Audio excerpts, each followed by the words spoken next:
Siddhagiri hospital कन्हेरीत neuro मायक्रोस्कोपचा लोकार्पण सोहळा महाशिवरात्रीच्या पावन पर्वदिनी परमपूज्य श्री अदृश्य काळसिद्धेश्वर स्वामीजी यांच्या पावन सानिध्यात नामदार प्रकाश आंबेडकर व प्रमुख मान्यवरांच्या उपस्थितीत संपन्न झाला। जटिल शस्त्रक्रिया करण्यासाठी आता अत्याधुनिक न्यूरो मायक्रोस्कोप भारतात प्रथमच सिद्धगिरी हॉस्पिटल येथे दाखल करण्यात आला आहे। स्वामीजींच्या सारख्या कर्मयोगी संतांचे मार्गदर्शन आम्हाला लाभले तर कोल्हापूरचे नव्हे तर राज्यभरात कार्याचा आदर्श घालून देता येईल। स्वामीजींच्या सामाजिक कार्यात आम्हाला सहभागी होऊन सेवा करण्याची ग्वाही यावेळी नामदार प्रकाश आंबेडकरांनी व्यक्त केली।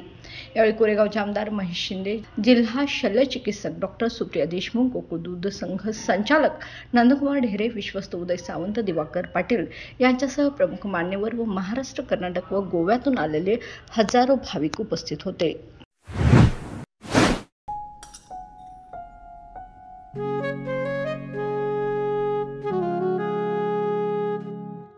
बाबा, आज येताना बासुंदी घेऊन या ना।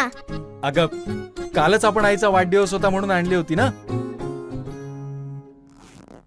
ऐकलं, गोकुळची बासुंदी पुन्हा खावीशी वाटतेय।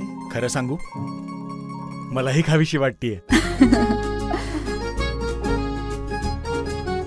पुन्हा पुन्हा खावीशी वाटणारी गोकुळ बासुंदी।